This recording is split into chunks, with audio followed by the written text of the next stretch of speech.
Good here. Blah blah blah. Blase blase. G. Awesome.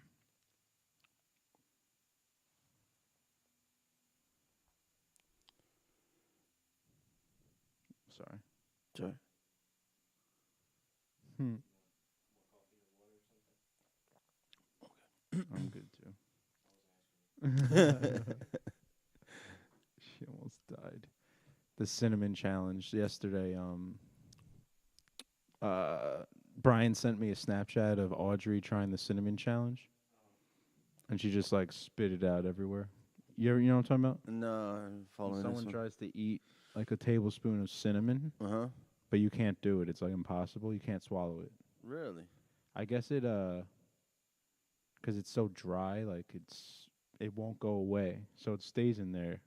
No matter how much It you just keeps. spit you have, it still stays there. She just spit it everywhere. Nice. Yeah, so that's fun. Interesting. So I'm sitting here with Remus. Thank you, Steve. Remus is the guy who is responsible for all this art that you see behind us. Oh, you got the light Oh, in yeah, there? dude, I managed to fit it in, yeah. Oh, how does that look up there? Yeah, you can't really see it up there because the camera's not that good quality, but it looks sick here. Yeah. That's awesome. So yeah, Remus is Chuck's. He's you know Chuck. He's your friend, right? I think so. You think so? He might not be. Uh, how long have you guys been uh, friends? about 3, 4 years. Been Oh, it's working. not that long. No, Okay. not that very long. Okay. Working on and off. So Chuck, obviously Viper Studios. Once again, this is the reason we're here. That's right. We got Remus, who That's it. is the creator of all this art. How did this happen? How did this come about? Where you, I guess, like put your art? How did it end up here? Well, the way I met Chuck in the first place was where I fabricated and made all this stuff. So Mm-hmm. the way it went up here was um, me and Chuck, we had met at this hotel where I was building it. I was building out a club in a place called the Paper Factory Hotel in Long Island City, and I managed to finish fabricate this place over the course of a year. Things didn't pan out, so wound up taking a lot of the stuff and putting it in storage. But it was part of this whole hotel installation. So it was out in front, it was an inside, so it was part of a club install. So Mm-hmm. just recently, we were again visiting with Chuck after so many years of on and off. I He said that he wanted to, spruce up the spot a little bit. So I insisted on bringing some of my stuff. So that's Yeah. that's how kind of here. So did you draw all these or paint all these paintings? Um, no, I did not. These are mostly some of the shows that I worked with, collaborated with artists, and Mm-hmm. so a lot of the artwork or the embellishments on the metal itself are artists that are my friends that I collaborated with. So I'm just a sculptor. I don't paint. Yeah. Paint. He's the sculptor. Did you make this seat right here? I did. Yeah, I did. That thing's great. We've been having like I sit on the front and the guest sits on the back and we take a picture. Yeah, it was initially designed as a bar stool, but it's kind of like a bar stool love seat type of thing. Yeah, yeah, it's But comfortable. yeah, yeah, It's Harley a Davidson seat, right? saddle. Yeah. I don't know if you take a look at it a little bit closer. It has a lot of other uses. What do you mean? It's basically a Harley Davidson seat on top of a like a machine, workout machine. Yeah, it is definitely a workout machine. You were just sitting on it the wrong way. That's Yeah, all. it's the other way.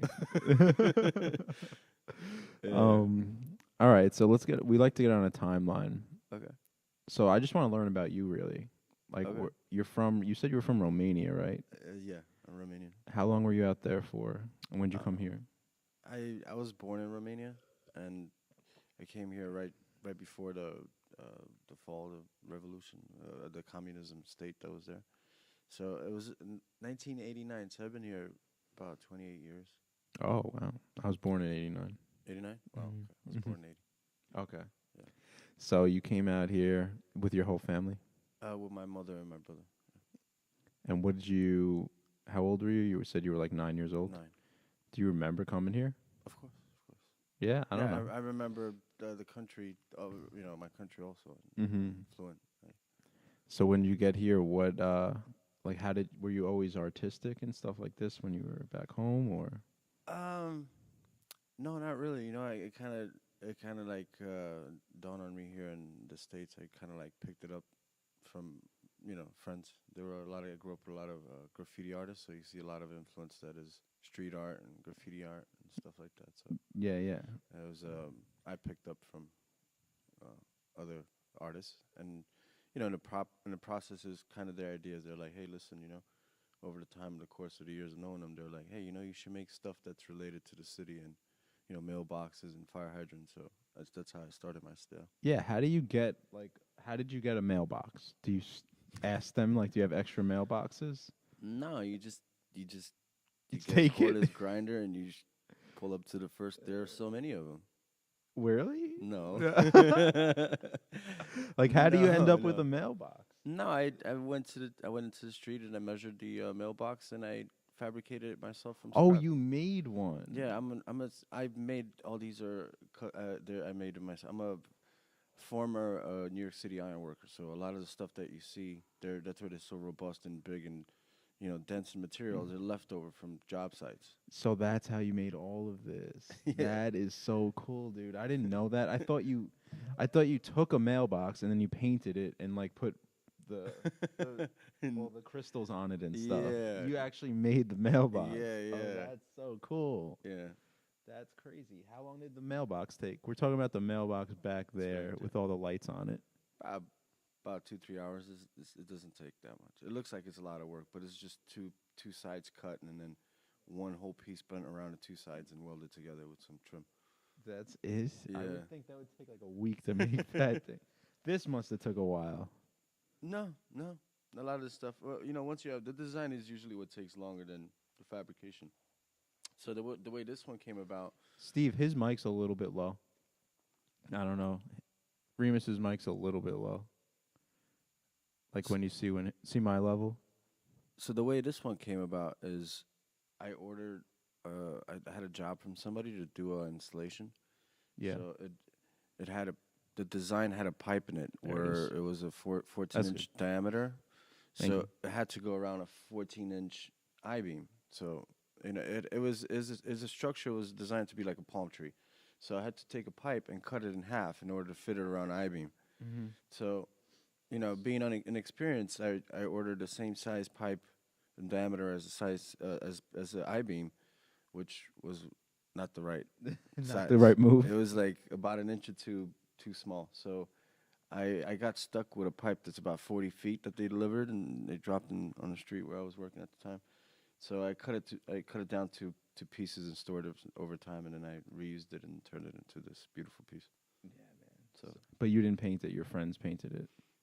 the artist on this piece is Keith Haring's assistant. So LA2. I'm not familiar. But Keith Haring collaborator, if you're familiar. That's why the work looks exactly like Keith Haring's, because it's his that was assistant. the guy that did all Keith Haring's work. So Yeah. yeah. That's cool. What is on top of it? Is that a sprinkler? Well, A sprinkler head? that is it's a valve from a chiller. So there's these huge systems that they use in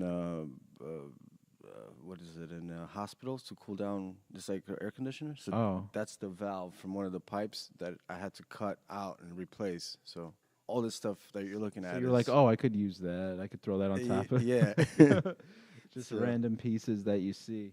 yeah. That's so crazy, man. And then all these crystals, I somehow got my hands on because I moved into a place a long time ago, and the owner that left the place left me like 50 chandeliers. So I just like beautiful Swarovski crystals. So I just kept giving them away over time, and then I just put some of them inside. Yeah. I think they nice addition. I love all the paintings too. Like I guess that's a Heineken ad. I don't know what that was for. Was it for Heineken, or someone just really liked Heineken?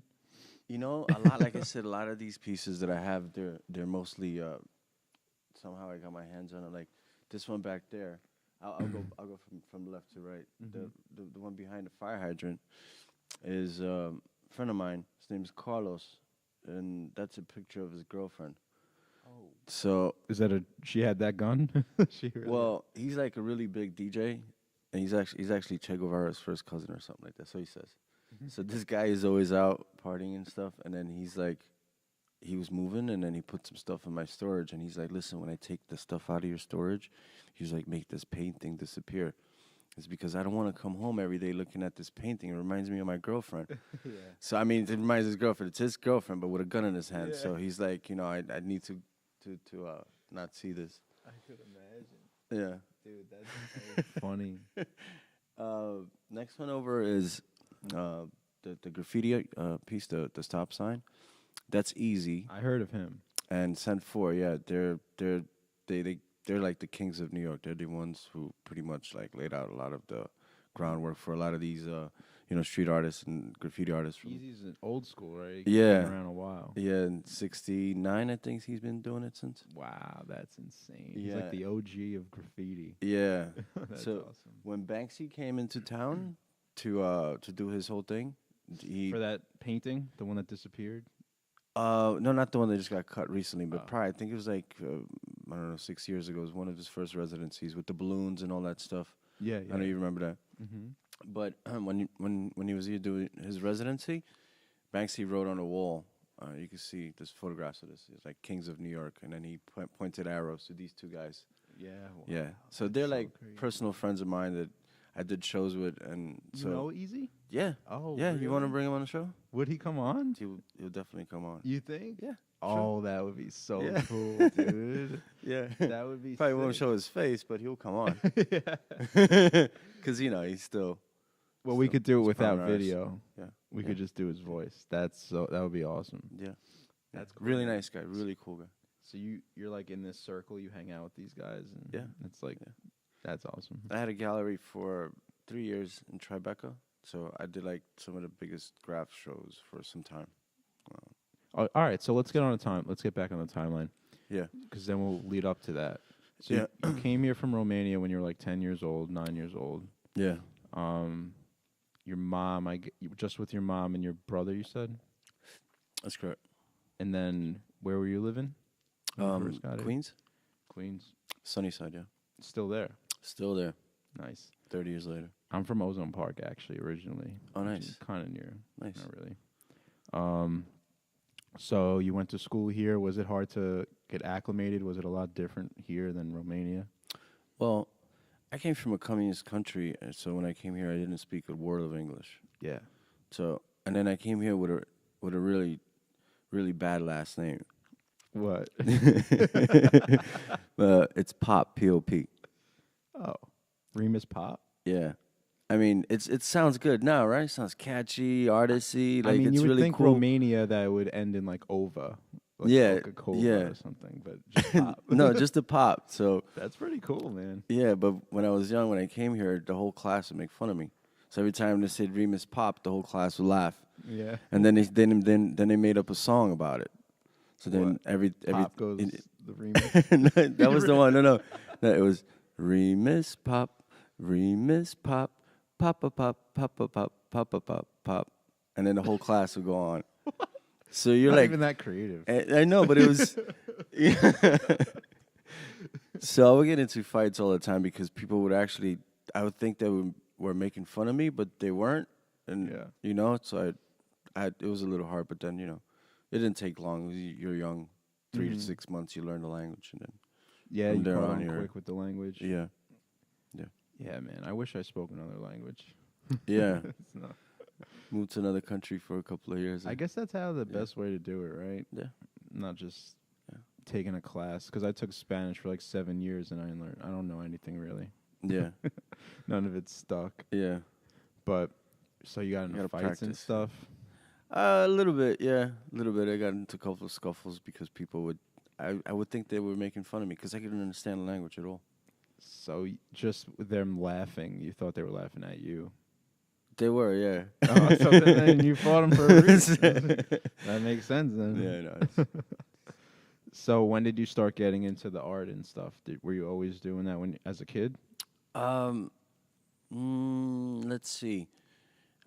Not really until I was about 20 years old. I really got into it because Wow. I went to a vocational and I learned how to do welding because I wanted to join a union to Mm. do. I put up a lot of the skyscrapers in the city, Oh, really? so I learned the process of welding, and after some time I realized it's like maybe I don't want to do welding. Maybe I don't want to climb those I beams and put my life in danger and breathe all those toxins like constantly nonstop. Maybe I should Yeah, just maybe it's a good idea. do something else with what I learned and see what pans out. Yeah. So I started making a series of sculptures over time.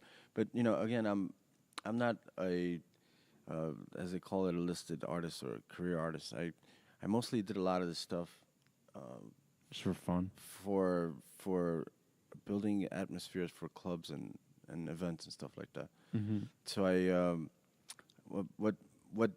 mainly I occupied my time with for the last good 10 years was doing parties like underground events and stuff like that.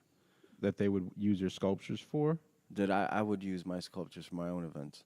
Oh. So it would be like some Like throw a rave? Burning Man rave type of atmosphere. Mm-hmm. Used to have like 5,000 square foot warehouse, and then it was just packed with all this stuff. I could see Mobile that. signs and these and fire and then largest scale pieces. Some of these are just the ones that I kind of survived the ordeals that I kind of Yeah. put them through because a lot of it was confiscated by this city for not being Code or whatever. yeah, it was not allowed to be there. They shut down the buildings and they would take all the artwork that was in We there. got to do that back in this warehouse. Yeah. Did Chuck talk about it? Yeah, Chuck talked me into. He said that you guys are being serious about taking more space. So Yeah, next door. Yeah. So yeah, I would love to turn that whole place into something that would be really interesting with a stage and some. That would be cool. Yeah. You think we get people to travel out here though? I think that's the only thing. Will people drive out here? If you make it, it will come. If That's what they you build say, it, right? they will If you build come. it, it will come. So it's just a matter of time and getting people Excited getting for interested, it. excited to come out here. But Yeah, promo videos, I guess, stuff like that. yeah, That would be awesome. Yeah. Some raves or something that would be really cool. back I here. don't know the town like it, but No, not a rave. I was just kidding. no race, no race. Definitely not. We don't want to get confiscated. All right, so you were putting all your stuff into. It's like 20 years old, you'd say. Around Mhm. there, you were throwing all your stuff in these rave things. Mm-hmm. And how did it progress from there? Well, that's the thing. It didn't really progress, and I just got into some. At the time when I was doing what I was doing in New York City, wasn't really. It was frowned upon. It wasn't allowed. So they would just shut down a lot of the things that I've done. But it caught on. Other people are doing the same thing that I was trying to do, but in a very more successful than I am at it. But yeah. Through these events is how you met all these artists? Pretty much, yeah. So at one time I was doing it in my place, and then I had a gallery in the city. So it was a frame shop, so we would mostly make our money from framing and stuff like that. But on the weekends, every weekend we were booked for a solid year and a half with events for different street artists. So yeah pretty much every famous known street artist that lives in New York City or from wherever pretty much has come through our gallery, and Dude, so they left stuff behind. So all the stuff that it's here. yeah, is I given was to gonna me. say, like, why do they leave it behind? Well, They don't want it. Well, it's not that they didn't want it. They were, I did them a favor by hosting a show for them, putting a show on for them, Like so a gift. Yeah, so it was a gift from them to me, and show appreciation for the hard work, because a lot of work goes into Just an event. planning that, probably, right? Yeah, and then keeping it together. Marketing. You got to get Yeah. people to come. Yeah. Dude, it's a lot. And you were doing that while you were still doing the welding for the skyscrapers? So I learned how to do the welding, and then I apprenticed in a shop in Brooklyn on a really good German engineer. So I learned the trade. I did my own stuff for some time, but even now I still do it every so often. But I don't do it full time. I just take on certain projects that I like with certain clients and stuff like that. But Mm-hmm. yeah. From So yeah, I wasn't. It's off and on. I'm not set on one thing. So you what? I'm not set on. I wasn't set on one thing. So I wasn't doing the welding, and I wasn't doing just the art. I was doing all of it together. Yeah, yeah. So you never really got into the union for the welding? I did. Oh, you did. I did. Are you still doing it? I know. No, you're done. No, I put AOL Time Warner up. I put Bloomberg's headquarters up. How big Triborough. are those? Trump Tower? No, Triborough. Oh, Triborough. Yeah. How is it? Like, are you the guy that's like all the way at the top? We're the last. Like, We're the first and the last to leave. how is that? Do you no fear of heights? I guess. You get used to it. I mean, if I was to climb another structure right now, I would get. It's naturally, even though you get used to it after a while, but you start out afraid, and then it doesn't take very much, it doesn't take long where you just walk in I-beams and you're 40, 50 stories up in the sky. Are you harnessed in? It's more dangerous to be harnessed in than, because what they do is they have this cable on I-beam, so every time you have to move from one spot to another, you have to bend down, clip onto the cable so it slides with you when you walk the I-beam. Yeah. So it's more dangerous to, Unclip and unclip it and clip it than to just, look 2 feet in front of you and walk. But still, So that, knowing in the back of your head that you're not clipped in, that kind of would mess with me. yeah. When you work, you'll be more afraid just to go down and come back up than to be clipped. Yeah, yeah. Do you remember your first skyscraper that you worked on? Bloomberg headquarters. How was that? That was pretty intense. Pretty intense. That was one of the first structures that I did. I got the job as an apprentice. So I started from, just moving bolts from one group to whatever point to another, and then from climbing I beams and what they do is when you put a structure up, they put cables from one point to another, all over the building. So from every point to every point, they pull. So you could transport stuff. So the reason for the cables is, the building goes up, it's crooked, so they plummet. They straighten out the building with cables. So I was the guy that would climb the I-beams with the cable on my back, so I had to climb the I-beam, without a rope or anything, and then throw this 1 inch and a half thick cable around and clip it while you're holding with your bare legs, and you're like jammed in, and you're like gouging into your legs, and Because you can't let go. no, you're gonna die. Falling, yo. And then you clip it, and then you got another guy in the bottom pulling that cable, and then you get this come along that, and then once you, connect the 2 points, you just keep turning the turnbuckle, and what happens, it brings the points together, and, you straighten out the building. So you got like 5, 6 guys just standing around with binoculars, whatever, they need to look at you, and they tell you, oh, crank it another 30 times, uncrank it, and then what happens is once the building is straight, then they pour concrete, and then they cut the cables back out. And so that's how you have So it stays. I don't think most people know. Like, so I didn't know that a building's not straight when they put it up. It's crooked. It's impossible because it comes in like components and parts. So chances are It's mostly always going to be crooked. yeah, an eighth of an inch it matters a lot in a structure like that. So you have to adjust for that. So that's where you need cables and you ream it, and it's really easy to for a building to start coming out of square. So It reminds me of I think it was Ocean's 12. You ever see that? Where they raised the building. No, did they? Yeah. In Ocean's 12, yeah, to steal a sculpture, they got to raise the building so they could shoot something through the window. But that kind of is the same kind of thing to try and to make it straight. That's pretty crazy. Yeah, they could do that. It makes sense though. Like it wouldn't be straight just naturally. Like you have to straighten it out. And what if you didn't straighten it out? Like, would it just fall? Well, I mean, if all the weight is distributed or it's not distributed correctly equally, it's gonna push into one direction, and you're gonna have a domino effect. But yeah, but the inspector won't let that happen. So Yeah. every floor has to be completely straightened before you put the next floor up. Good. I'm happy there's an inspector for that. Yeah. Because then.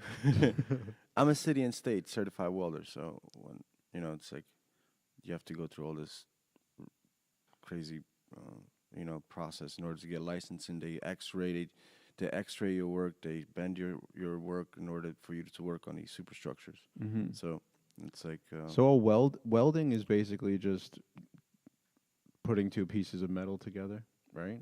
Just with fire, with heating it. with electricity. With electricity. Electricity is It's what not what the fire. no What am I thinking that's a of? that's for cutting. It's a different process, but for welding it's electricity, where arcs where the metal meet bond together. That's what happens. Electricity heats it up so much that it melts. So it's electricity that melts that. Wow. So that's what it's called, an arc. So it's like lightning, basically. Like it's that hot. Pretty much is where it touches. It's the it's actually the hotter than the face of the sun. Really. So yeah, in order to I think it's like 2,600 degrees in order to melt metal. So you see it melting while you're doing it, Well, and then you push it together. yeah. Well, what happens is you have to keep them with so much space in between each other, the pieces of metal. But yeah, that's what the helmet's for. Is you see this arc happening in a very small spot, so it's not happening all over the place. It's it's only happening in a very small space and area, and then that's where it does start melting the metal itself, and then you get this other, it's got a stick that you put in. It's got a electrode, is what they call it, and it melts into it when the electricity warms and melts the metal. And This that's other metal stuff too? melts also, because that's part of the process, and it's what creates the bond. The weld itself stronger than the metal when it's done properly. Dude, that's So- interesting. I could see why you enjoyed it. I mean, you still enjoy it, right? You still weld stuff. Yeah, I do. I mean, it's a very toxic process, if you ask me. But Toxic, like bad for you. yeah, pretty much. There's a lot of particles and a lot of gases and a lot of things that there's so many things that it's just it's good to do it. If you don't do it full time, but I wouldn't. That's the only reason that I actually turned off by it, because Mm-hmm. it's, if you know anything about toxins, that's like some of the worst stuff in the world. And Yeah. a lot of people that work don't protect themselves at all. No. I do for the most part. I'm always dressed like an astronaut, but most people just like t-shirt, no mask. That's old school. I I- should show you. I had this girl on. Still alive. Yeah. But I should show you. I had this woman on. Her name is Lena Condes. She creates sculptures also Mhm. out of glass, not metal. nice. But I guess she welds. You weld with glass too, or something, or she melts it. I guess with fire. Yeah. I don't know. She's really talented as well. But It's kind of the same process also. oh, The Chuck's torch back. the torch that you were saying before, to that's what you use for glass. So Yeah. completely different, just the heat. I'm gonna show you her stuff. I think you'd really like it too. Okay. What's up, Chuck? Back in the building. What is that? Running Man. Okay. So where were we? Get on the timeline. When did you first open your My first shop. yeah? I was 22 years old, 2002, in Long Island City. I was just came out of school, and I think I was doing something in my house. So I was I don't know what I was doing. I was getting the room ready for like a roommate, or I was at Home Depot anyway. So going to Home Depot, and I had to go fast and get back. So I'm in a rush. So I passed by the shop, and I'm running by, and then I stop. I'm like, wow, welding shop. Look at these guys go at it, So I'm like, let me try to see if I could ask this guy if I get me some space, like, because it's really hard to start out in the welding business. It's a really expensive hobby. So I go, and I was like, hey, whose place is this, And then I forget this guy's name, but he comes in, he's like, hey, he's like, yeah. I was like, listen, I want to make some sculpture, and please, can you can you help me out? Like, we get a corner somewhere. I'll give you like $500 a month. You know, he's like, listen, you know, I got a lot of stuff going on here. He's like, I don't know if I can help you out, but he's like, I'm gonna send you where I started my business, and then you can see if the guy will give it to you. So he gives me the guy's number, and I went to this one building. It was like dilapidated building in Long Island City, and yeah, I mean, the guy introduced me to the guy, and the guy was like, yeah. So I wound up getting the shop for $250.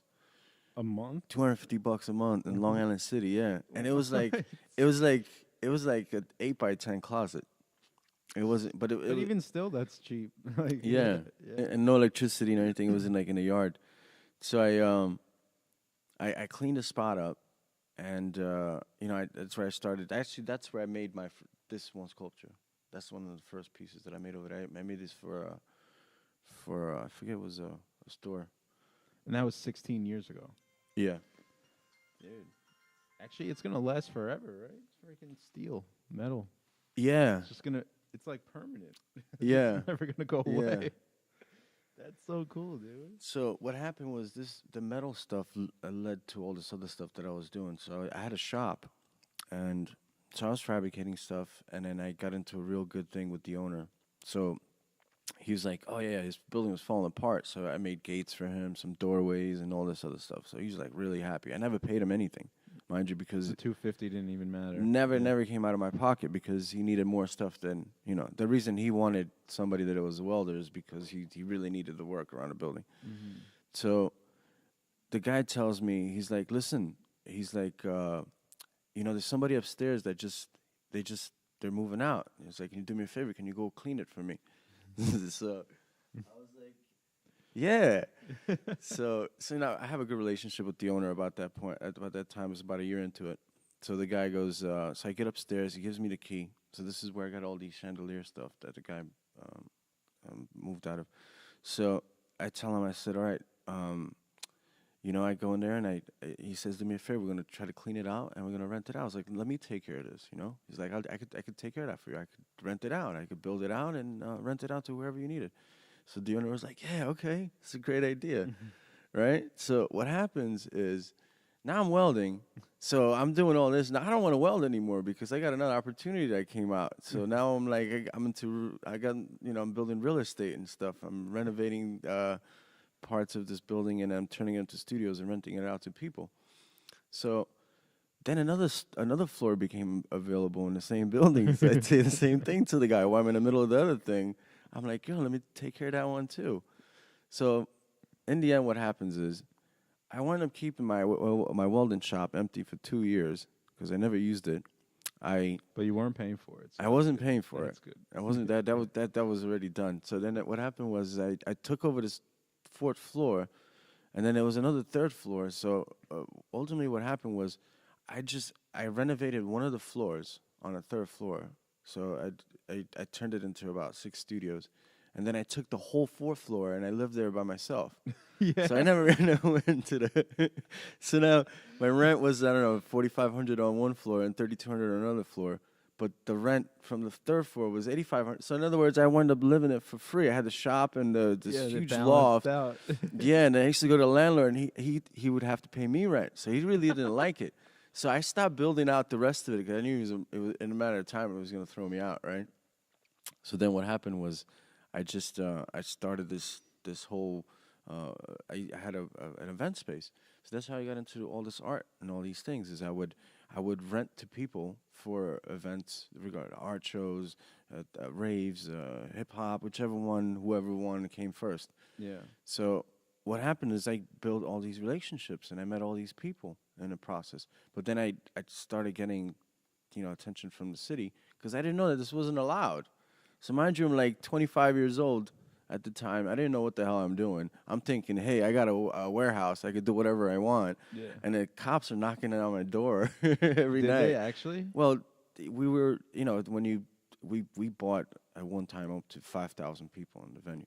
So, this was in a time where 2006, 7, and 8 where New York City wasn't allowed to do anything. Like, you couldn't have a party, you couldn't do anything. And I didn't know. I just didn't know. Yeah, yeah. So I was just doing it until it caught on. So it started a trend.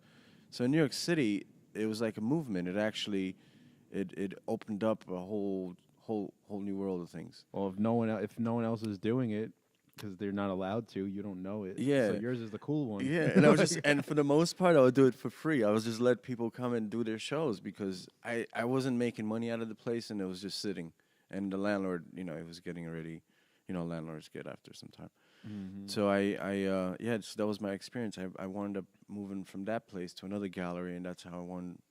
So you moved out before the cops could do anything. Oh, I think they beat me up and threw me out. Or they arrested me for like minor stupid things about 4 times. Oh yeah, they many times. Well, when you're not allowed and they You're come and still they ask you it. for permits and all these things, and you're not aware of any of this stuff because, you're thinking, okay, it's my private. It's my property. I can do whatever I want. My studio, I pay rent. No, that's not how it worked. But that wasn't really the problem. The problem was that nobody was doing it in New York, and at that scale, anyways. Mm-hmm. So 5,000 people must have been a huge spot. Yeah, Burning Man, I think they were the last group of people that I hosted at my place because Burning Man did an event there? Decompression, I did Decompression 2 times for Burning Man. I'm not. So they have the regional event prior to the one that they have in the desert. Yeah. And then they have in New York, Florida, and California, and in every other state, and then they get together. Yeah. So, but the burners are the ones who got me go busted. Yeah. Dude. Hard. That's awesome. Yeah, though. it was fun. So Burning Man. it was all worth it in the end. You inspired other people to do other things that were, and then it just branched out. And then you didn't even know what you did. 10 years passes by, and you go to parties, and everybody's still like, "You are the man. It's because of you." Like, I didn't even know what I was doing. You didn't even know. I didn't, sir. That's great. So you went from there to where? So I went from Long Island City to Tribeca. To another equally as big spot, or? No. It's I got really lucky to get the space just because of my skills and construction stuff like that was. But the other place that we got, it was in Tribeca, was 3,500 square feet. It was like 3 floors. And you made it a gallery. So it was a gallery on the first floor. It was a shop on the second floor, and on the third floor, in the basement, that's where all the parties were happening. So, I used to have a partner, and he would. We kind of knew, but he didn't want to know what the hell was going on half the time. So every time the shop closed, people, the creeps come out at night. Everybody, yeah. So to make up for the rent, because it's pretty expensive to be in Tribeca, we would have events. So I would have events over the weekend or rent it out to parties. So I would handle all the events at the gallery. So for a year straight, we would have some of the most exclusive underground, graffiti, street art. Paint parties that we would have. We would have all kinds of different type of events. Like throwing paint. Well, yeah, we'll put canvas all over the whole gallery and tape the ceilings with plastic and everywhere, and people would come in and you would give them paint, and everybody would paint each other and paint everything. What? That was one of the things that we did, and then we did the graffiti stuff. That stuff got us in trouble a lot because those guys, they're just a little bit plus the loose. Fumes. Well, we didn't do any graffiti inside, but they would do graffiti all over the neighborhood, so that was the bad part about that. So we got attention after a while. Mm-hmm. And but we had a good run for about a year and a half. We were in Tribeca, and we used to have, everybody in the neighborhood is like super rich, and they wouldn't know where the party was because it was like 3 floors underground, and for a long time because they were upset. We were really going loud, and we just kept denying the fact of there's no party. Like there's no party. I don't hear it. So that went well for a little while, and then it's just that it got too expensive to be down in Tribeca, $5,500. So you didn't get no trouble with the cops. It was too expensive. I don't want to go say everything loud because I know you guys want to stay positive, but the way I left Tribeca is I jumped off a balcony in the alleyway and I ran out the back. Because I got that. What are you talking about? That's how I left the gallery in Tribeca. That wasn't my intention, but what happened was you never went back? I never went like back. Lion King. Yeah, I'll tell you why is I rent I'm dealing with the rentals, right? And then I rented to these kids, right? and I rented him another gallery down a block in Tribeca. But the gallery didn't want to. The person who rented to them didn't want to do it, and then these kids just all showed up out of nowhere, and they had nowhere to go. So I felt bad. So I'm like, listen, I gotta do the right thing. So they gave us money. Let's try to give them a space. Let's let them use our space. So we're like, all right, let's move down to our gallery. So we walked this group of people over, but they wouldn't stop coming, right? So there's like 200 of them. They keep coming. There's like 300 of them. And they keep coming. There's like 400 of them. And mind you this, I'm sitting in the gallery, and I'm trying to deal with all these kids, but they're all drunk. Yeah. And then they're not old enough to drink. They're like, some of them are like 13, 14, 15, and I'm like, oh my God, what happened? So, I realized what's happening, and they had a police officer that worked for the whole event. The guy, I'm like, listen, do you know these kids are all drunk and like they're all here? And he's like, I'm a cop. He's like, don't worry about it, I got this. So the guy's sitting on a chair in front of the gallery, right? And he's a police officer. Now, all these kids are coming in now. They're so loud, obnoxious. They're like drunk. It's like the worst. Yeah. I realize I'm in trouble because they're very loud. The cops are going to come sooner or later. So about 10 minutes, 15 minutes into the ordeal, I'm like, chop, chop, motherfuckers, get out, excuse me.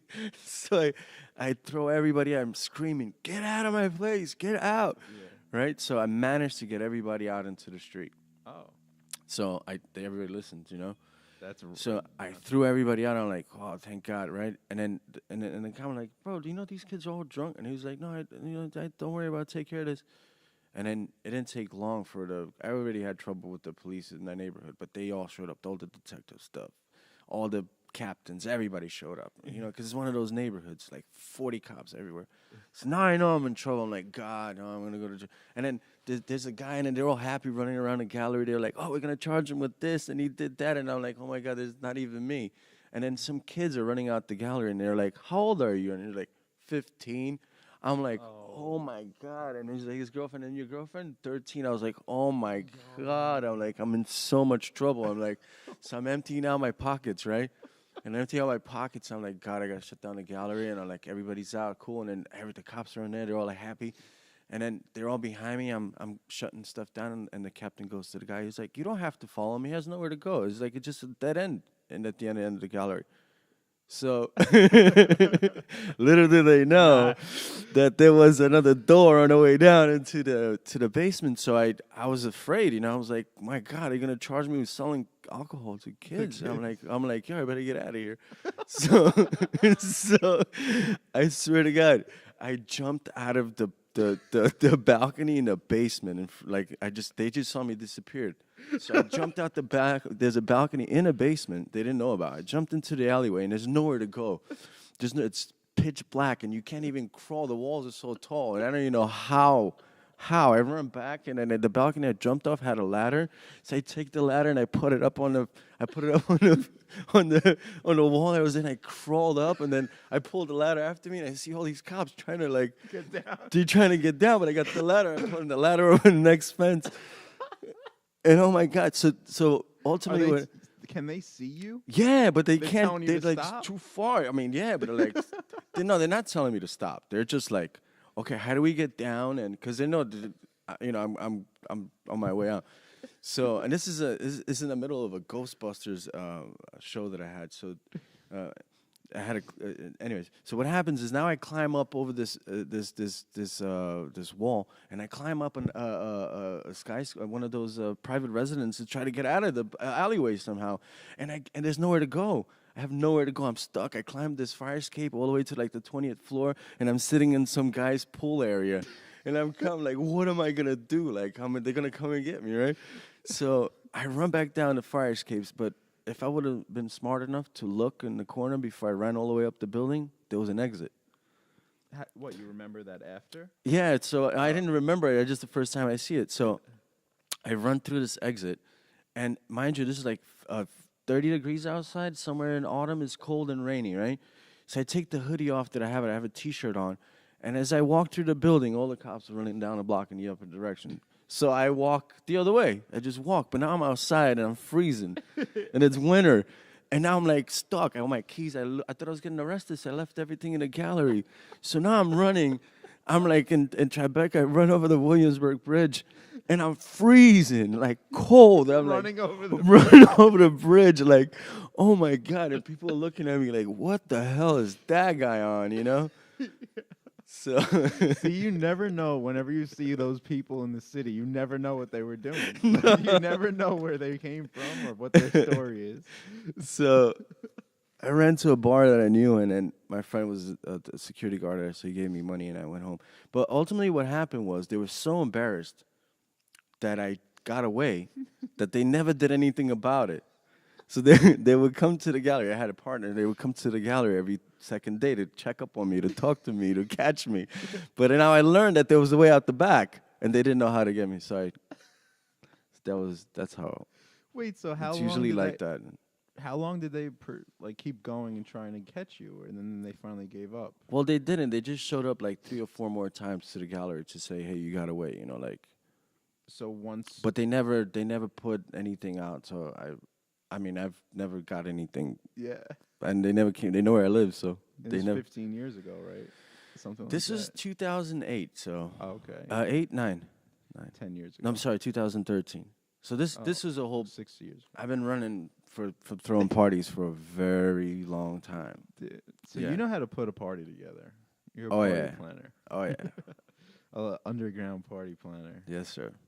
We got to get a part, Chuck. We got to have some raves out here, man. We got to get a couple. My boy! Yo, who made coffee back here? You put that thing in backwards, man. I didn't do. I'm making some fresh coffee. Thanks. You know what I'm saying? Rizzy! Oh When's our first This rave? guy's a legend. Told you I had to bring him in. I You know. I did. That was story's insane. It's awesome. It's But funny like the that. artwork is awesome. Sorry, I was. You got to get on the mic. I don't. Guys, I sorry, I just got back from Paris. Yo, the red jacket, yellow jackets, man, Nice. awesome. Nice. You know, if you unite, you can bring down, you can change government policy. So yeah, no, I'm kidding. Actually, I had my yellow jacket on one of our first podcasts. But anyhow, yeah. But listen, this guy, he is a legend. You know, I don't know if it's an underground legend, or if it's is it covert or is it overt? I'm not sure. Maybe it's a combo. Yeah. But Yeah. great guy to know, and you guys continue. I got some coffee. You guys come on out. Got some fresh coffee. Viper Studios, Chuck Moses, of course. Yes. A legend himself. Yes, sir. Oh my God! So you then, after 3 or 4 times, they just stopped coming, and they would come back to look for you, Yeah. and you would know they're there and go out the back. And just jump through. They take the same process, So but you not kept climb all the doing way up to same the thing, building. and Just, they never caught you. no, they were so embarrassed. They were so embarrassed. They were so happy. They were all together there in group. And We're they're gonna like, charge yeah, them with but this. They had a list longer than Santa the Claus Santa would. Claus would have. And I'm like, oh my God. And they kept going and dashing and they're running back and forth like, yeah. And then nothing. Nothing. Nothing. Because you outsmarted the NYPD, dude. Dude, there was so when I had this loft, right? And they were on to us again, they were like, listen, they arrested me again. They would they arrest you for something stupid, like selling alcohol without a license or something, because people were serving drinks. I wasn't selling alcohol for the most part. They was But- just there. Yeah, they were there. So they tried to charge you with all this stuff. So what happened is, after a while, they knew that I was doing this. They would park the car in front of the building.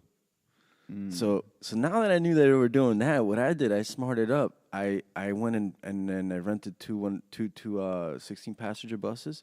So I would have people meet 2 blocks away, and then get into the bus, and then I'll bring them to the back of the building, bring them through another gate, close it, let everybody out. Whoever was leaving, get into the van and leave out the back. So the cops don't know what's going on. So the cops would be out front thinking I'm just going crazy, blasting music on the top floor, but they don't see anybody coming in and out. They don't see any cars. So they were convinced for 3 months that there was nobody there, but we had 400 people upstairs. That's so. Yeah.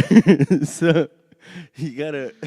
I mean, when you don't You have had a to choice, you gotta stay a step ahead. stay a step ahead of. Yeah. That was so good, Yeah. man. So when did the Tribeca spot end?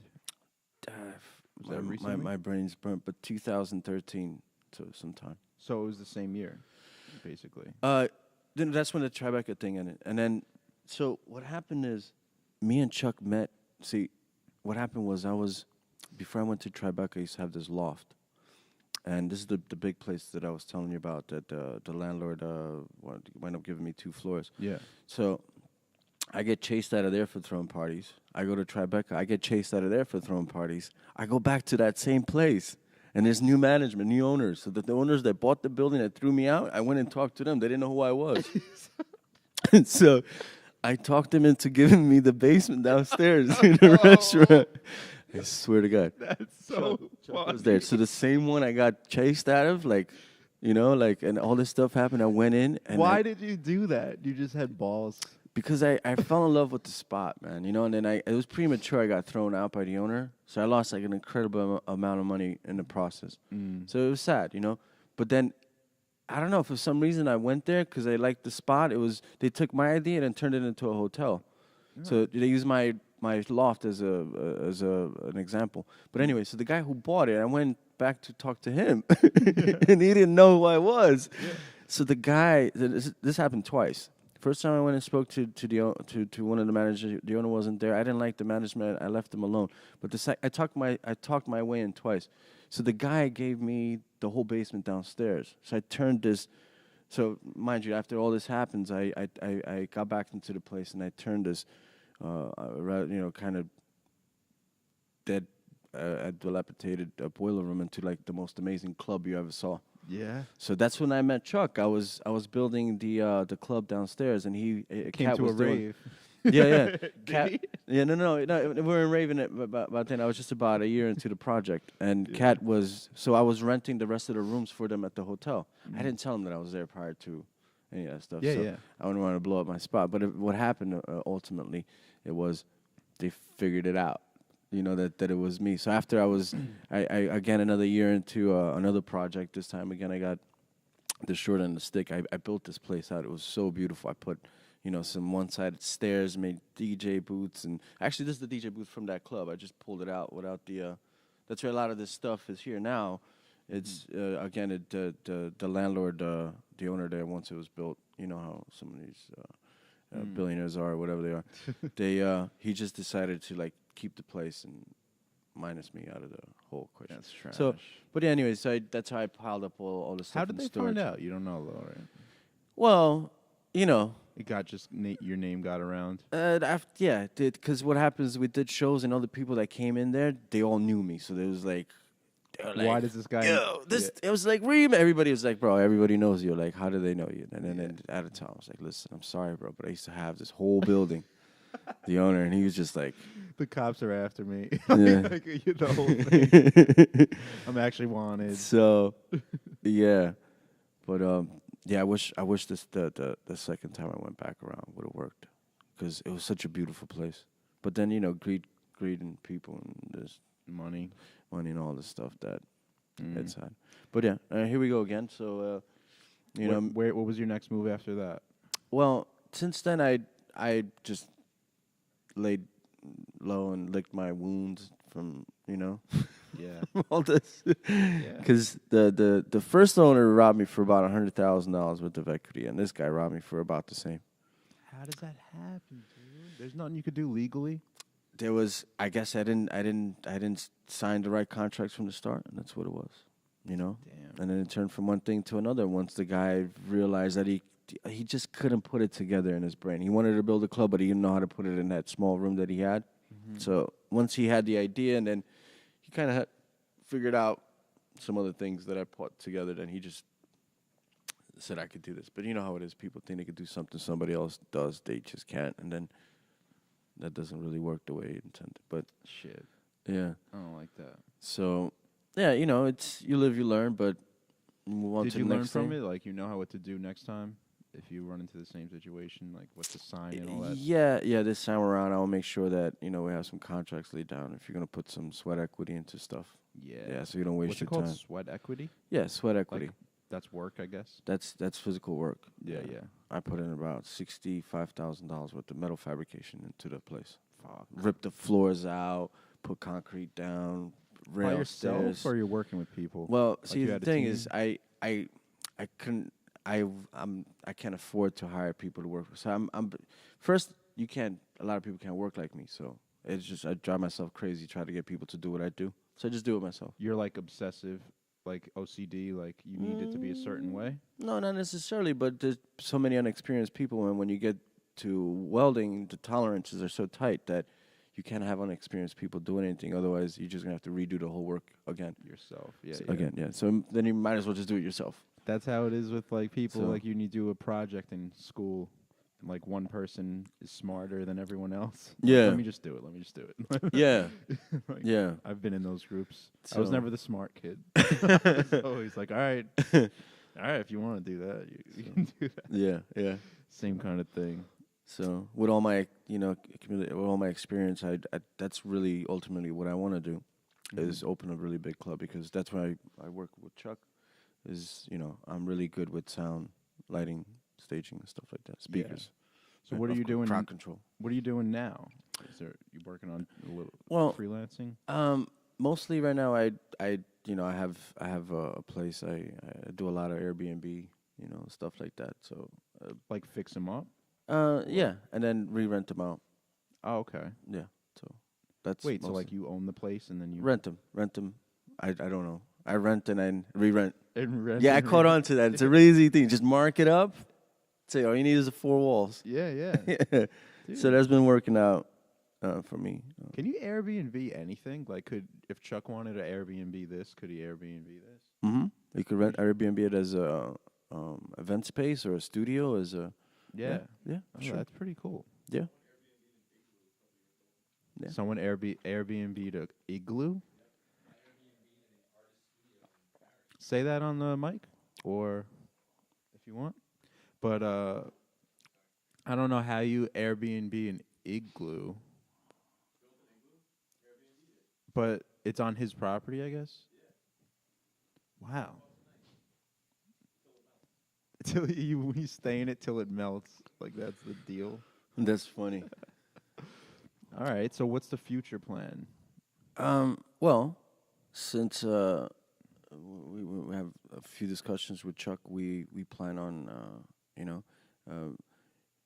hosting and producing some of our own events. So slowly but surely, Mhm. We have to find some venues, right? no, we need some stuff. We need some line arrays. We need some stages and cables. The spaces are usually everywhere. Right now, since this trend started, this whole techno community, EDM community that is, paved the way for many people now to do the same thing. So now there's venues all over Brooklyn. And, Yeah, before there's they would spaces frown around. and they'll look at us and say techno, hip hop, and it's not good. Now it's like it's a standard thing. People are sitting on empty spaces. They realize they could get $3,000, $4,000 to $5,000 from somebody per night to let them do whatever they want under their licenses. So right now in Brooklyn, there's more venues than there is events. Wow, I wouldn't think that a venue would be that easy to get. That's good. No, there's because So the it's a biggest trend. obstacle is equipment? The biggest, it's everything. It's brand name, the marketing, and then on top of course the marketing. Mm-hmm. But then you need a lot of stuff in order to make a statement. You can't just come with a couple of small speakers, a few things. You need to go big, Mm-hmm. and then spend some money on some headliners and yeah, That's what it is. the headliners. Headliners. Yeah, Do you know headliners? yeah. Oh, you do? Yeah. All right. So But, it seems like we might you might have what to do here. Well, yeah, that's what it is, and then as soon as we get Viper to get a taste of that world, Yeah. then they'll be more eager to get involved because it's a pretty risky investment, because it's like to start out is really hard, and then in order to do a show, any show, it costs over I don't know, $14,000 if you can try to put something together. Mm-hmm. So I think we could do it, man. yeah, If we all work together. yeah, For Yeah. sure. yeah, That'd be fun, man. yeah. I never even been to a rave in general. No, No. oh, it's a great thing Is everyone just drugged up? for the most part. Yeah, for the most part. And you could, they're afraid of the sun too, and they're They're like, afraid of the sun. yeah, I took Chuck there. I took Chuck there for one of the events that they had. I was trying to show him this sound system that they had, and we get there like, I think it might have been 10 o'clock in the morning. So I started this trend of these parties, just to give you an idea of where the stuff comes from. Yeah. So when I was doing these parties in my loft, it would, I would go to a party and they would throw you out, like 4 o'clock in the morning. And they were so happy to throw you out, turn on the lights and throw you out. And you're like, all, whatever the hell you're on. And like, what the hell is going on? And like, I got to go home now. And then like, so I thought that was wrong. Because, people want to enjoy themselves. So I did an experiment where I was like, okay, fine, let's find out what happens when somebody doesn't say anything to you. Why don't you talk to you? You just stay. Just see when you feel like leaving, how long you're going to stay, and, and so this is the trend that it started. So my loft, that's what would happen. I didn't party like everybody else because I just can't do it. Mm-hmm. So I would start the party, and it would be, exhausting. And then I would go to sleep. And then I'll wake up. Everybody's partying. And so I would have like this huge warehouse. And in the corner was a stage. And it just had a curtain. So I lived on a stage for the most part that I lived in this warehouse. On a heated blanket in the winter. That's all I needed, really. Had a beautiful view of the whole New York skyline. So I would go to sleep, wake up, same people, same place. Nothing's changed. Same thing. So on average, it took 36 hours. When do they leave? 2 days? They stay 36 hours. They stay. Music's going, like thumping, and the DJ, everybody's dancing. Nobody's sitting. Everybody's dancing. They lose track of time. Yeah, I guess. And it's a huge community, so they keep repulsion and they keep it going. So I did that for about a year and a half. So then what happened? They started 24-hour parties. So then it became a standard. So now if you start a party, you can't have a party from 10 to 4. You have to have a 24 or 36-hour party. Otherwise, you're not doing what was already, what's standard. Everyone's used to, yeah. Yeah. So now when we go out, it's 36-hour parties. This is standard. So we go over there with Chuck. He's coming from. We did a festival. Forget which one it was, in Brooklyn. So we do a festival, and I'm like, hey, come on, you got to see this. So I take Chuck over there, so you can see this particular type of speaker system that's set up, and. There's like, it's sunny outside already, and then where the DJ is, there's like a cover halfway on the dance floor, but then it's all lit up, by the DJ booth. So and everybody's just hiding in the corner, like they're like vampires. Get like, away from no, not the sound. Yeah. And Chuck is like, yo, what's wrong with these guys? Chuck's like, he's like, yo, why are they hiding? Like the sun is their enemy. I'm like, the sun is their enemy, Chuck. Yeah, they haven't seen it so in 2 days. So you're not familiar with these City Fox, all these guys that they took a parking lot, and so the mayor's office. You know about the mayor's office in the city? What do you mean? So they did so many events, so many parties, and there's so much interaction between the organizers and the city that they made an office for a nightlife mayor, as they call her. She is a her. Okay. So with all this stuff, they're open to this stuff. So they're helping support and promote all these events now. So they took a parking lot. It's in Brooklyn right now. It's I think they have like 5,000 people there during the daytime. To do what? It's headliners. EDM is huge, man. Really? People love to come. $100. 5,000 people waiting to pay to get in. Like on the weekends, like a normal thing. So. Here's the other thing that the trend has started. So we did these 36-hour parties, and then our competition would be the ones that would call the police on us. So we couldn't do it anymore. So we couldn't afford it anymore. So now our competitors became the ones that are doing what they're doing now. So these guys they would call the cops on you. Yeah. Trash. Yeah. That's why I got arrested and in trouble. So, and that's why I can't do it anymore. Is because I got shut down 2-3 times. That cost like so much money. That's kind of it. Did you ever do that to them? You ever call cops on them? No, I wouldn't do that. Yeah. Because I like the people that are. It's kind of destroying something you created. That defeats the purpose. Yeah, why You are know, they doing that? You ever talk to him? Like, why you keep calling the cops on me? No, there's No. nobody to talk to. But you could clearly see that it's them. They would set up a party right next to yours, and then the Wait fire till he- department shows up, and everybody goes to their event because they couldn't do it themselves. They didn't have it in them, so they had to steal. Yeah. But which is fine because you know what they're you know they're growing it. So you know like ultimately they're gonna blow their load, and that's pretty much what they're going on right now. They're pretty much just sideline themselves. Nobody really attends a lot of their events because they don't put effort into their events. They they don't put effort into sound at all. They don't understand sound at all. They don't understand. They just get headliners, and then That's all that. that's all it. That's all. The big headliner, a lot of money, no production budget at all, and then it's kind of what it is. They're running on vapors. When we did what we did, we would have, we would come with 40 amplifiers, 40 speakers. Like the cops would come for a reason. They wouldn't come for no reason. They were like, bro, they're like, we can hear you from downtown Manhattan, man. Yeah. It's like, you can't do this. I'm like, what do you mean you can't do this? Yeah. So- What's the level you're allowed to be? Like, how loud? How are you supposed to gauge it yourself? You're not. You're supposed to hire somebody from the city. They come there with a Machine? meter, and they tell you when you have too much The decibels. decibel limit. Yeah. Yeah. But then again, if you know the right people, you know how to do the right thing. Again, all these people are doing these things, and there's a lot of people looking the other way. So Slip them $100. Yeah. They'll give you more decibels. Yeah. They'll give you a little more decibels. yeah, but mostly what I'll you take a little. Yes, I know. Yeah. Mostly what you need, Thank you. all you need nowadays, That's good. That's good. Thank you. all you need nowadays in order to do a rave, a legal rave, Mm-hmm. is a venue, any venue. Pretty much, you take a warehouse, and all you need is a TPA, a temporary permit of assembly, is it called.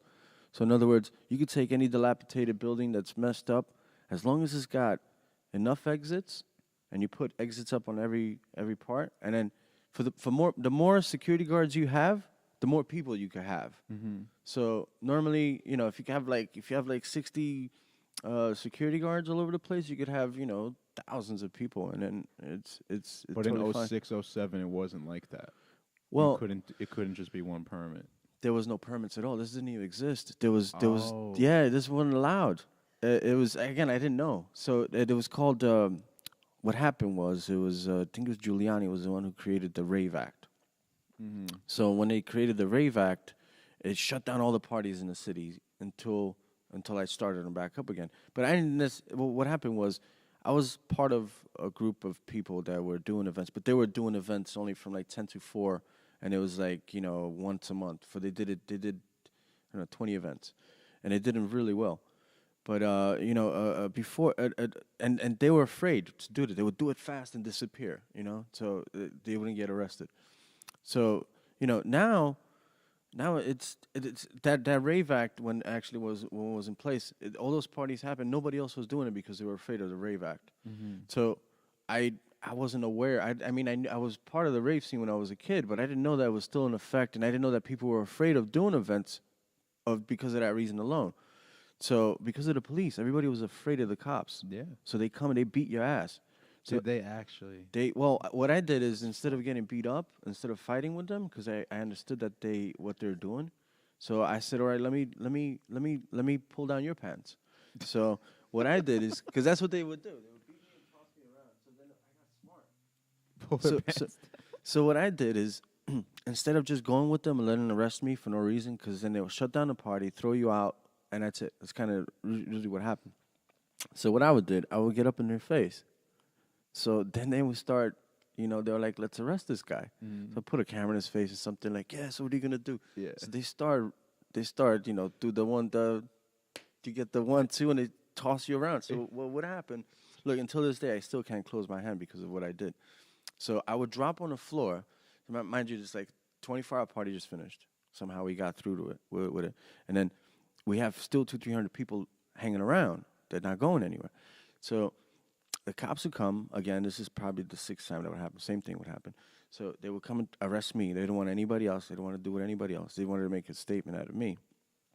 So they would come, try to get me. And what I would do is, I would drop on the floor. I would cross my legs and I put my hand between my legs and give him this hand. But I'm very strong, so you can't get this hand even if you tried.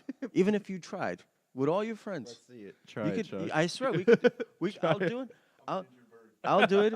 I'll be on the floor, you know, and then I had 6 cops on top of me, but now they can't hit you Why? because there's so many people there. Oh. So I'm holding my hand between my legs. So they're tossing me around this room for 10, 15 minutes trying to get my hand. They can't get my hand. The hand is in my hand is in their hand, but they can't get this hand.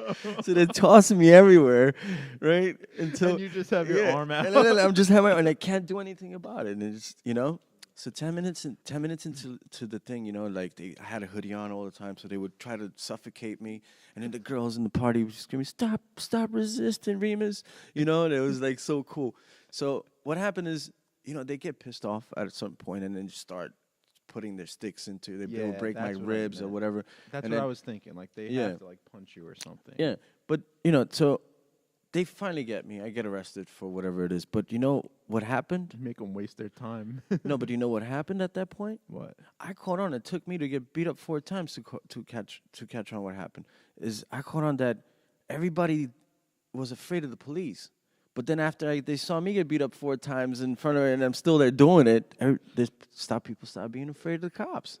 And they start doing the same thing. They started doing that. I swear, they started doing the same thing. They hand started thing? shutting down all the parties. People would just sit down in the middle of the party, have sit downs, and the cops couldn't do anything. They would try to stop all this stuff from happening. So Civil ultimately, disobedience. yeah. So ultimately, what happened is everybody was afraid of the police to stand up to the police. So I think I encourage people not to be afraid, and because we're not doing anything wrong. I mean, what were you doing wrong? Yeah. Playing music? It's illegal, but it's not wrong. Yeah, but it's legal is but it's a someone's private interpretation. gathering, and they know that, and they know that this wasn't happening anywhere else. So they didn't want this to start getting some ground. Yeah, and getting big. that's exactly what happened. So I got out of the game of all this stuff, but I did all that to them, and they know this, and everybody in the scene that is part of this thing today know that I did that to them, and everybody knows. So when I go out, I get the. You know, I guess You're like the know? you're like the Jesus of rave. Yeah. Rave Jesus, man. You So- got Yeah. beat up just for the people. Yeah. You did this for the people. So Oh man. some girls get on their knees and kiss my hand sometimes. It feels good, you know. How did your pinky get like that? So what happened is I did that so many times. The leg thing. The leg thing is that they would break my fingers backwards from here to try to get my hand. Oh my god. So they broke my the tendons here. This has been broken a few times. It's you know. didn't try and get it fixed. Well, you know, it's like I'm probably gonna get left with like a $40,000 bill on top of all the other bills they gave me. So right now I don't really feel much. Doesn't hurt. It doesn't hurt. You know, it's still fine for now. But yeah, I didn't take care of it properly when it needs. So now it's a little bit limp. I call it. I thought you couldn't move it. You could move it. No, I can't. Oh, you just closed your. Oh, you gotta. I put it together with this one. Oh, so it's broken. The tendon's broken. Yeah, it's not big though. I thought it would be like swollen if it were broke. You know. no. Well, yeah. So you know the tendon, the thing that closes. Yeah, dude. So Fucking cops. the fucking cops, bro. You had to do it though. But yo, somebody had to do it. Someone had to. Somebody had to do it, man. And mind you, I didn't know. So I was doing something I didn't know I was doing. I was like, "Arr!" And then because I was mad, I'm like, who are these guys coming into my house? I'm paying all this rent. Like, what are you guys doing? Like, Yeah, man. They did do this to Andy Warhol. What do you mean? Well, Andy Warhol, he had parties in his house too. You know, private parties. And did he stuff. have 5,000 people in his house? Not those numbers, but you know, I mean, they were parties and they were partying. I mean, there's Celebrities too, I'm sure. yeah, but you know, the thing is, you know, that's a double standard when it comes to what some people can do, what others can't do. Well, what happened was, and I didn't know, they were asking for bribes.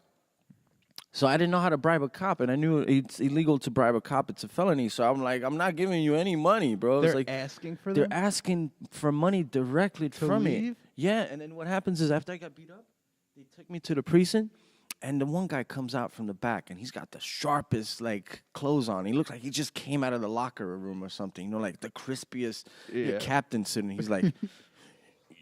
He's like, do you know who I am? No. I was like, no. And he's like, I'm the guy who you said to go fuck himself. Oh, which one? I'm like, like 10 of I'm them. like, oh shit. I was like, listen, I'm sorry. I'm like, you guys are asking for bribes, man. I said, you coming to me asking me for felony bribes. I'm like, I didn't break anything. I didn't do anything. You can't do. I'm getting out of here. I told her, I'm like, you're not gonna do anything to me. I said, I'm gonna go home. But I said, if you want money, how do I pay you? I asked her. This is not mind you. Cash? I'm in a cell. They knows I don't have anything on me. They check me and everything. And he told me how to bribe the NYPD. Dude. He told me, the captain came. He's like, listen, what you need to do. This is what he It's tells a me. donation.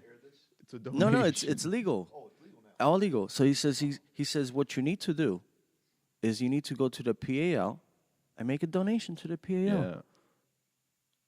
And he told me who the guy was. Mm-hmm. So what's the difference between that and a bribe? I don't understand it. I never paid it. I never paid that guy either, whoever the guy he told me to go. Because I didn't have the money. That's the other thing. Now, mind you, these guys are thinking I'm like the biggest guy. I was like, listen, I just rented the spot out. I sleep on made the like stage $4 behind that grand, man. I curtain. paid it to the landlord, and I sleep on a heated blanket. I'm in the stage in the floor. There's no windows in the warehouse, man. You think I'm giving you 20 grand? So, yeah, it was good though. It was So this is in the 2000s, right? 2008, 2007, 8, and 9. This is what happened. So cops are still looking for bribes Well, they're right now they're or taking donations. right now they're taking bribes. Or they're not taking bribes. They're taking donations now. Yeah. From all these other clubs and promoters and everybody else that they're doing. You have to make a donation to the PAL, otherwise they shake you down. So if you don't pay them, they come to you for What's going on here? Oh, It's water delivery. okay. Dude, that's crazy. Like, you would Yeah. think that's like the mafia kind of stuff, like from the 60s or Yeah. 50s, like Yeah. taking bribes from the cops, working together. Still But it's viable today. Still happening. Yeah, they got license. What is the correct pronunciation? Yeah. License. Do you know what that What's going on, means? man? How's it going? Somebody that has a. You can unplug that, connection. Chuck. It's fully charged. Chuck, it's fully charged. You can just unplug it. Yeah. There you go. We got a water delivery, guys. We're on Twitch if you want to shout out.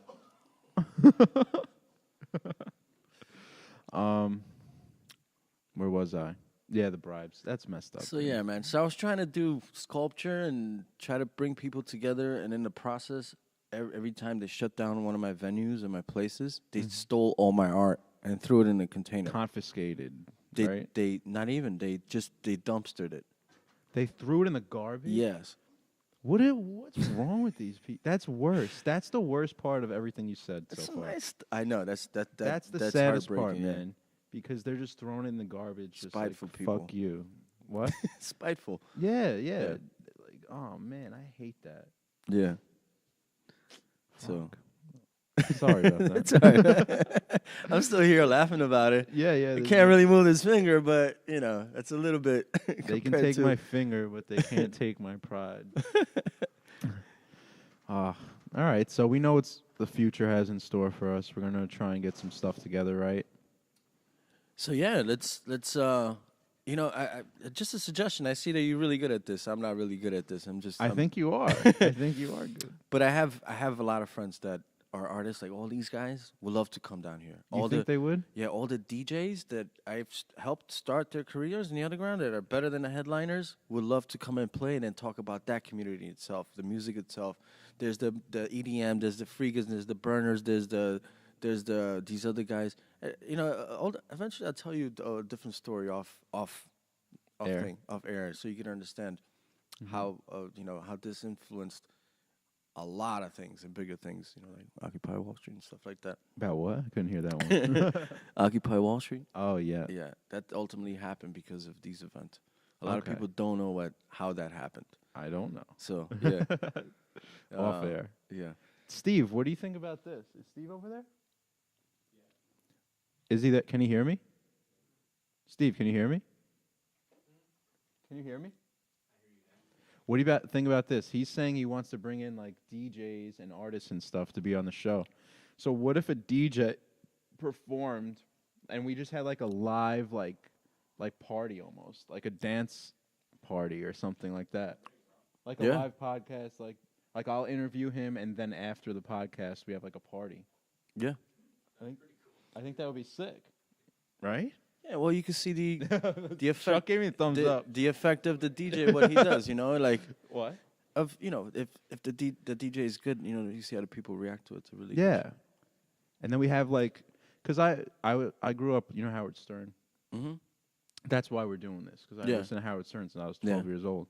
And it was like this, but he would have stuff like that, live events where people come and just hang out and you just record it. Yeah. I want to do the same kind of stuff. Just let it. You don't even have to say anything. Some of these guys are, and especially the graffiti artists. Oh my God, you don't have to say nothing. Just sit there, tell them, and they go at it.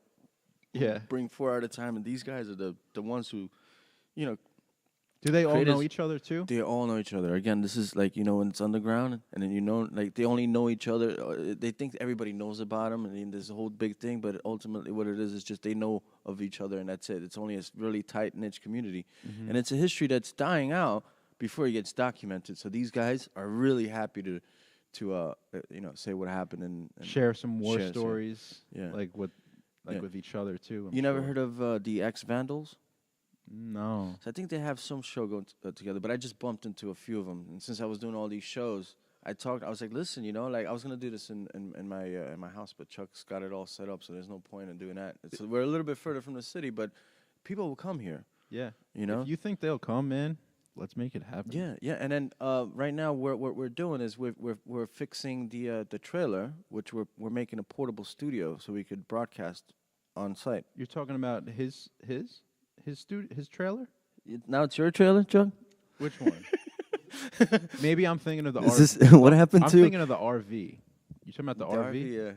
That's both of yours? No, the tour bus. It's the tour bus. The RV. So we got RV and also we have a tour bus. Yeah. Oh, there's a difference? I thought it was the same one. No, No. two different things. So, Chuck, I was thinking about it. It's a portable podcasting. That's what dude, that's my dream. That's what I started to do. I wanted to travel the country with the podcast and interview people from everywhere. Something that we can definitely build out. We have plenty of equipment, and it's really simple. I mean, it's simple for us because we've been doing this for over 30 years, but, you guys. Yeah. I don't know where to start. Yeah. But it's got a little toilet. It's ready. The whole front area is like the whole front area. At least that's actually it's a production trailer that you have. Yes. So it's meant for either construction sites or event spaces like concert, festival type work. Because in the back, you have room for desks and there's like 2 bunks I think back there. But my tour bus has 2 lounges. Actually, yours is kind of like a lounge also. He has like a full kitchen, and that could always be built out, generator, things like that. So both of our, my bus, your trailer, they're self-contained with power. We don't have to actually tap into shore power, which is electricity for those who don't know, from from the pole or from a building, Right. something like that. But and we can we could totally do it. It'd be awesome. Yeah, Sure. it'd be cool. What do you want to do with the tour bus? Just Well, what I'm trying to make it a studio. the trailer, it would be more for taking it like say if some artists that can't show up, they're too far and then they're in a city, you show up with this thing and do the Dude. same thing. You broadcast. You take part of the couches and put them in there. Yeah. Light it That's up. exactly You could dude. smoke. Dude, that's So, a move. the That's- bar and but, then even better, like, because I have people in California and stuff like that I've had on Skype. But if Yeah. I met them in person and did an interview in the bus, Yeah. that'd be so cool. Yeah. Oh yeah, and this is just for a local, but he's got the bus. He's Yeah. got the stage. Yeah. Listen, we got some real toys over here. We need to put some use. That's my ultimate goal is to utilize all this stuff. Every all inch, of it, every space. every cable, and Yeah, you know? man. Let's make it all So, happen. I like, think yeah. fuck yeah. All right. Is there anywhere? Are you on social media? Probably not, right? I am, yeah, but I don't really. You don't put it out there. This right now is probably the most stuff that I put out. Period. This interview? Yeah, this interview. I really Awesome. keep to myself, but since Chuck Chuck wants to let the world know. Chuck wants to let the NYPD know where Remus is hanging out. Chuck's working with the NYPD. We're gonna get him this time. I got a metal box. I got him I got him in a box. He can't go anywhere. Yeah. And then they come. I'm gone. Yeah, no, like they come through this door, you go out the warehouse, the same escape route. You go out this way. I had the NYPD so paranoid one time. They showed up to my house. I told them I'm gonna disappear, and they believed me. So they bought everything possible so I couldn't. But I swear to God, they actually believed me. They bought everything out. So you just were never scared of the police. It was just like a game almost. Well, not a game. It's just that when you don't do anything wrong, you're not afraid. You're not afraid. Yeah, and then I'm just you could beat me with a bat and I'll get up and walk away. Yeah. I'm just built like that. I don't know if that makes I'm not Romanian, man. Yeah, I used to train a lot and then I stopped doing it, so I still have the muscles. So for me it's like a lot of people are afraid of getting arrested and all getting tossed around. I didn't in the end nothing happened to me. Everybody got influence and I'd be afraid of cops. I came home and nothing stuck. Still doing the same thing. I'm laughing about it. Yeah. I might not be able to pick my nose correctly, but it's it could be worse. I don't think you could run for mayor, dude. It's on your record. It's all right. I'll step behind this guy right here. Yeah. Chuck. No, he's Rave Jesus. That's his name. Yeah. Oh, Rave Nelson Men Rave. Rella. But I gotta say though, what you were saying about when you basically put your hand between your legs, right? It was kind of like a silent protest. It'd be like, hey guys, so that they couldn't arrest you. Yeah. But I mean, you're definitely you had an influence over just people in general. That you began that change of consciousness. I mean, look, near NYPD, they got a lot on their plate, right? Yeah. Between terrorism and just the everyday craziness that takes place in New York City. I think they were a little bit maybe too harsh on you, especially when it comes to certain things. I mean, put it in balance. There needs to be balance where it's like, what is deemed dangerous to the public versus just letting people let out some steam. Yeah. I mean, that was the success of New York City, with CBGBs and other places where you could go to concerts, and with these venues disappearing, it seems like almost every month. Obviously, they're moving across the river into Brooklyn, but there needs to be a place in New York City for people to relax and to let go, as opposed to just going to a restaurant or to a bar. You know what I mean? And so, with the change in law, with what was the law that just changed, where you can have events? It was the dancing. What's it called? Sorry, it slips my mind at the moment. It's fine. What is Not it? to take over the podcast here, Rizzo. Not the. It'll come to me, but they changed cabaret license, right? So now, things that were, I guess, considered illegal or borderline illegal, are now legal. And it just took a vote change, to allow more business or another sector of the economy in New York City to get sparked, and they still get their tax money and things like that, and it's still safe. It's not risque. Well, they really use that reason alone to break up all these gatherings. So the reason why all the people in the community went to and made the law change, because they did themselves. These are the Burning Man and all these other groups. If you want to get deep into it, these people they get jobs on purpose just to move police officers out of different precincts so they don't mess with their events and such. It gets really deep, yeah. Dude. But that's why it's called underground. You don't know this world. Everything's crazy. Yeah. So, all right. Yeah, but so what they really broke down, they shut down a lot of events with that law. So that once they changed that law, now you could have a club anywhere, pretty much.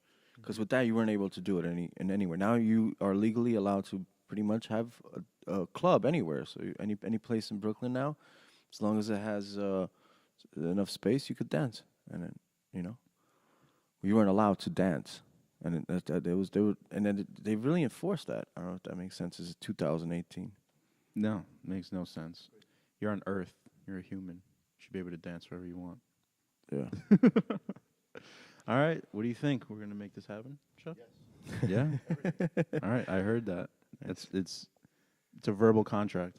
Verbal contract. Actually, you know what? A verbal contract is now a contract, and so is the handshake. So you actually absolutely don't have to have it in writing. But this is something that Remus and we've been talking about. And of course, us in the Movers and Rizzo on the Move been talking about this as well. So we just want to bring new events and a new event consciousness to Long Island, to the city, to the boroughs, because I think it's been missing for quite a long time, and the same-o is boring, and grandma's underwears. Now grandma's shopping over at Victoria's Secrets. That's what we are. We're going to be the Victoria's Secrets of event, because we really need to wake up and shake up, and get new people to come out, or people to come out and to see how things can actually be much different or a little bit different, which is all good.